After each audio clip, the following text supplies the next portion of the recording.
Hi hello friends, welcome back to my channel cooking with Ramya. ಇವತ್ತಿನ recipe ಏನಂದರೆ apple jam. ಇದು ತುಂಬಾ ಟೇಸ್ಟಿಯಾಗಿರುತ್ತೆ ಮತ್ತು ಕ್ವಿಕ್ಕಾಗಿ ಕೂಡ ಮಾಡ್ಬೋದು. ನೀವೆಲ್ಲ ಜಾಮ್ ಅಂದಿದ ತಕ್ಷಣ ಯೂಶ್ವಲ್ ಆಗಿ ಬೇಕ್ರಿಗಳಲ್ಲಿ ಮತ್ತು ಶಾಪ್ಸಲ್ಲಿ ನೀವು ಪರ್ಚೇಸ್ ಮಾಡಿರ್ತೀರ. ಈ ಜಾಮ್ ರೆಸಿಪಿನ ನೀವು ಮನೇಲಿ ಒಂದ್ಸಲಿ ಟ್ರೈ ಮಾಡಿದ ನಂತರ ನೀವು ಖಂಡಿತವಾಗ್ಲೂ ಯಾವುದೇ ಶಾಪ್ಗೂ ಹೋಗಲ್ಲ, ಮಾರ್ಕೆಟ್ಗೂ ಹೋಗಲ್ಲ, ಮನೆಯಲ್ಲೇ ಆರಾಮಾಗಿ ಹೆಲ್ತಿಯಾಗಿ ಮತ್ತು ಹೈಜೀನಾಗಿ ಮಾಡ್ಕೋತೀರಾ. ಮೊದಲಿಗೆ ನಾನಿಲ್ಲಿ ಒಂದು 3 ಆ್ಯಪಲ್ ತೊಗೊಂಡಿದ್ದೀನಿ. ವೆಯ್ಟಲ್ಲಿ ಹೇಳಬೇಕಂದ್ರೆ ಒಂದು 500 ಗ್ರಾಮ್ಸ್ ಅಷ್ಟು ತೊಗೊಂಡಿದ್ದೀನಿ. ನೆಕ್ಸ್ಟ್ ನಾನಿಲ್ಲಿ ಆ್ಯಪಲ್ ಸಿಪ್ಪೆನೆಲ್ಲ ನೀಟಾಗಿ ಪೀಲ್ ಮಾಡಿ ಇಟ್ಕೊಂಡಿದ್ದೀನಿ. ಸೊ ಇದನ್ನು ಸಣ್ಣದಾಗಿ ಉದ್ದುದ್ದಕ್ಕೆ ಈ ರೀತಿಯಾಗಿ ಹೆಚ್ಚಿಟ್ಕೋಬೇಕಾಗುತ್ತೆ. ಸೊ ಶುಗರ್ ಎಷ್ಟು ಹಾಕಬೇಕಂದ್ರೆ ಅರ್ಧದಷ್ಟು ಹಾಕಬೇಕು, ಅಂದರೆ 250 ಗ್ರಾಮ್ ಅಷ್ಟು ಶುಗರ್ನ ತೊಗೊಂಡಿದ್ದೀನಿ. ನೆಕ್ಸ್ಟ್ ಒಂದು ಪ್ಯಾನ್ನ ಬಿಸಿ ಇಟ್ಕೊಂಡು ಈ ಆ್ಯಪಲ್ ಎಲ್ಲ ಹಾಕ್ಕೊಂಡು 1/4 ಗ್ಲಾಸಷ್ಟು ನೀರು ಹಾಕ್ಕೊಂಡು ಲಿಡ್ನ ಕ್ಲೋಸ್ ಮಾಡಿ ಒಂದು 5 ಮಿನಿಟ್ಸ್ ಅಷ್ಟು ಕುಕ್ ಮಾಡ್ಕೋಬೇಕಾಗುತ್ತೆ. ನೋಡಿ, ಈಗ 5 ಮಿನಿಟ್ಸ್ ಅಷ್ಟು ಆಗಿದೆ, ಚೆನ್ನಾಗಿ ಕುಕ್ ಆಗಿದೆ ಆ್ಯಪಲ್ಲು. ಸೊ ಈ ಸ್ಟೇಜಲ್ಲಿ ನಾವು ಶುಗರ್ನ ಆ್ಯಡ್ ಮಾಡಬೇಕು. ಶುಗರ್ ಕ್ವಾಂಟಿಟಿ ಯಾವಾಗಲೂ ನಾವು ಎಷ್ಟು ಆ್ಯಪಲ್ ತೊಗೊಂಡಿರ್ತೀವಿ ಅದರಲ್ಲಿ ಅರ್ಧದಷ್ಟು ಹಾಕಿದ್ರೆ ಸಾಕಾಗುತ್ತೆ. ಸ್ವೀಟಾಗಿ ಕರೆಕ್ಟಾಗಿರುತ್ತೆ ಜಾಮು. ಆ್ಯಪಲ್ ಆಲ್ರೆಡಿ ಚೆನ್ನಾಗಿ ಕುಕ್ ಆಗಿರೋದ್ರಿಂದ ಈ ರೀತಿಯಾಗಿ ಸ್ಮ್ಯಾಶ್ ಮಾಡಿಕೊಂಡ್ರೆ ನೀಟಾಗಿ ಸಾಫ್ಟ್ ಆಗುತ್ತೆ ಆ್ಯಪಲ್. ಈ ರೀತಿಯಾಗಿ ಮಾಡ್ಕೊಳ್ಳೋದು ಕಷ್ಟ ಆಗುತ್ತೆ ಅನ್ನೋರು ಮಿಕ್ಸಿನ ಕೂಡ ಯೂಸ್ ಮಾಡಿಕೊಂಡು ಪೇಸ್ಟ್ ಮಾಡ್ಕೋಬೋದು. ಆಲ್ರೆಡಿ ಸಾಫ್ಟಾಗಿ ಕುಕ್ ಆಗಿರೋದ್ರಿಂದ ತುಂಬಾ ಬೇಗ ಸ್ಮ್ಯಾಶ್ ಆಗ್ತಾ ಇದೆ ಅಂತ ಹೇಳ್ಬೋದು. ಒಂದು 5 ಮಿನಿಟ್ಸ್ ಅಷ್ಟು ಈ ರೀತಿಯಾಗಿ ಸ್ಮ್ಯಾಶ್ ಮಾಡಿಕೊಂಡ್ರೆ ನೀಟಾಗಿ ಸಾಫ್ಟ್ ಆಗುತ್ತೆ. ಗ್ಯಾಸ್ ಫ್ಲೇಮ್ನ ಲೋ ಇಟ್ಕೊಂಡು ಈ ರೀತಿಯಾಗಿ ಸ್ಮ್ಯಾಶರ್ನ ಕೂಡ ಯೂಸ್ ಮಾಡಿಕೊಂಡು ನೀವು ಸ್ಮ್ಯಾಶ್ ಮಾಡ್ಕೋಬೋದು, ಸಾಫ್ಟ್ ಆಗುತ್ತೆ. ನೆಕ್ಸ್ಟ್ ನಾವು ಗ್ಯಾಸ್ ಫ್ಲೇಮ್ನ ಮೀಡಿಯಮ್ ಇಟ್ಕೊಂಡು ಸಕ್ಕರೆ ಎಲ್ಲ ಕರಗೋ ರೀತಿಯಲ್ಲಿ ಚೆನ್ನಾಗಿ ಇದನ್ನು ಕುದಿಸ್ಕೋಬೇಕಾಗುತ್ತೆ. ನಾವು ಕೈ ಬಿಡದಂತೆ ಇದೇ ರೀತಿಯಾಗಿ ಒಂದು 5 to 8 ಮಿನಿಟ್ಸ್ ಅಷ್ಟು ತಿರುಗಿಸ್ಕೋಬೇಕಾಗುತ್ತೆ. ಆವಾಗ ಸ್ವಲ್ಪ ತಿಕ್ ಆಗುತ್ತೆ.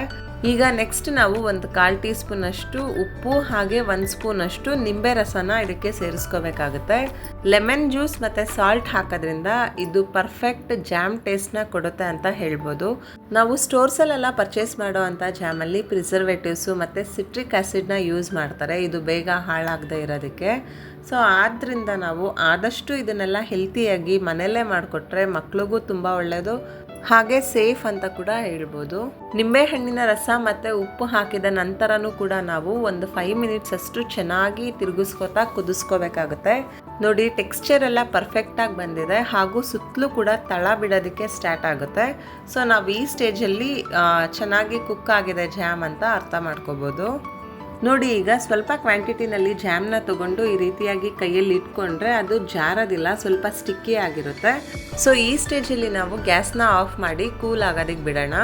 1 ಗಂಟೆಗಳ ಕಾಲ ಚೆನ್ನಾಗಿ ಕೂಲ್ ಆದ ನಂತರ ನಾವಿದನ್ನು ಒಂದು ಗ್ಲಾಸ್ ಕಂಟೈನರ್ಗೆ ಟ್ರಾನ್ಸ್ಫರ್ ಮಾಡಿ ಸ್ಟೋರ್ ಮಾಡ್ಕೋಬೋದು. ಗ್ಲಾಸ್ ಕಂಟೈನರ್ ಅಂತಲೇ ಇಲ್ಲ, ನಿಮ್ಮ ಹತ್ರ ಯಾವ ಪಾತ್ರೆ ಇರುತ್ತೆ ಅದರಲ್ಲೇ ಒದ್ದೆ ಇರೋದಂಥ ಪಾತ್ರೆಯಲ್ಲಿ ನೀವು ಇದನ್ನು ಸ್ಟೋರ್ ಮಾಡಿ ಸುಮಾರು 2 ತಿಂಗಳ ಕಾಲ ನೀವು ಇದನ್ನು ಸ್ಟೋರ್ ಮಾಡಿಕೊಂಡು ಯೂಸ್ ಮಾಡ್ಕೋಬೋದು.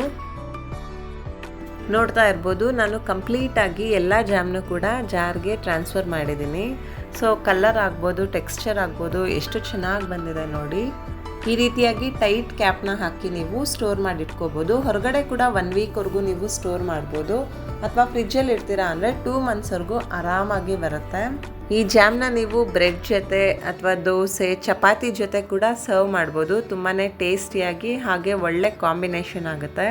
ಇದೇ ರೀತಿಯಾಗಿ ನಾವು ಮಿಕ್ಸ್ಡ್ ಫ್ರೂಟ್ ಜಾಮ್ ಮತ್ತು ಪೈನಾಪಲ್ ಜಾಮ್ ಕೂಡ ಮಾಡ್ಬೋದು. ಯಾರಿಗಾದ್ರು ರೆಸಿಪಿ ಬೇಕಂದರೆ ಕಮೆಂಟ್ ಬಾಕ್ಸಲ್ಲಿ ಮೆನ್ಷನ್ ಮಾಡಿ, ನಾನು ತೋರಿಸ್ಕೊಡ್ತೀನಿ. ಇದ್ರ ಟೇಸ್ಟ್ ಅಂತೂ ತುಂಬಾ ಅಲ್ಟಿಮೇಟ್ ಆಗಿತ್ತು. ಮನೆಯಲ್ಲಿ ಮಕ್ಕಳು ದೊಡ್ಡವರು ಎಲ್ಲರೂ ಇಷ್ಟಪಡ್ತಾರೆ. ನೋಡಿ ಎಷ್ಟು ಚೆನ್ನಾಗಿ ಕಾಣಿಸ್ತಿದೆ ಅಂತ. ನಿಮಗೆ ಈ ನನ್ನ ಆ್ಯಪಲ್ ಜಾಮ್ ರೆಸಿಪಿ ಇಷ್ಟವಾದರೆ ನನ್ನ ಚಾನಲ್ಗೆ ಸಬ್ಸ್ಕ್ರೈಬ್ ಮಾಡಿ, ಈ ವಿಡಿಯೋನ ನಿಮ್ಮ ಫ್ರೆಂಡ್ಸ್ ಆ್ಯಂಡ್ ಫ್ಯಾಮಿಲಿ ಜೊತೆ ಶೇರ್ ಮಾಡಿ. ಮುಂದೆ ಒಂದು ಹೊಸ ರೆಸಿಪಿ ಜೊತೆ ಸಿಗೋಣ. ಅಲ್ಲಿವರೆಗೂ take care, have a great day, bye.